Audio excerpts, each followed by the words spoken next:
Taiwan is not a province of China. Taiwan is Taiwan. T-A-I-W-A-N. This is a question about Taiwan. The health and safety of Canadians depends on an effective, internationally coordinated response to coronavirus. Taiwan has identified 5 such cases. So, does the government support the inclusion of Taiwan in international discussions about the virus? Again, Taiwan, yes or no?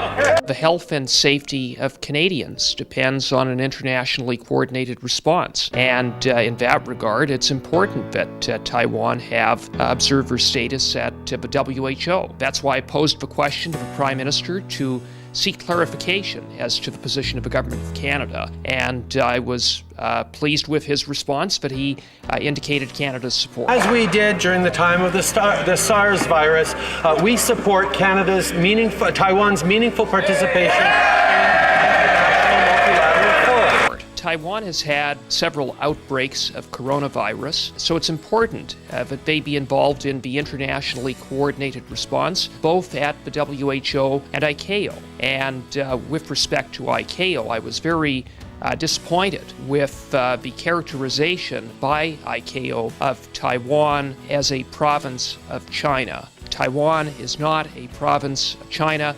Taiwan is Taiwan, a strong, sovereign, and thriving democracy. And quite frankly, the statement from ICAO is politicizing aviation safety and global public health, and it's completely unacceptable, which is why I condemned the tweet or statement that was issued by ICAO in terms of its characterization of Taiwan. It's troubling, to say the least. I think it speaks to issues that raise questions about the competence and transparency of regime. But that being said, with respect to Taiwan, which has been my focus, the fact is that Taiwan is a country proximate to China. It has had several outbreaks. It is from an aviation standpoint, one of the largest airports in the world in terms of a number of passengers that transit through Taiwan in Taipei. And in fact, it's the 11th busiest airport in the world.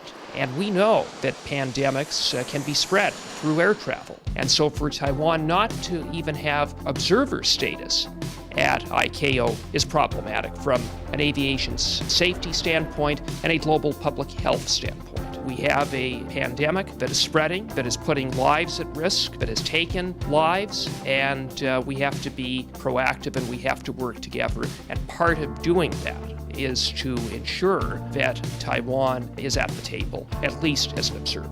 I was pleased with the Prime Minister's response. It was a bit of a surprise that the Prime Minister affirmed the Government of Canada's support simply because, sadly, this is a Prime Minister who has refused to utter the word Taiwan. Canada's 5th largest trading partner in Asia, our 12th largest trading partner in the world, a place that shares with Canada similar values, a commitment to human rights and democracy, and wants to do its part to proactively address the global public health issue that is coronavirus. And so I was, again, surprised, but nonetheless, I will give credit to the Prime Minister for expressly affirming Canada's support for Taiwan and for specifically making reference to Taiwan in his answer. That was a step in the right direction. That was the right thing to do.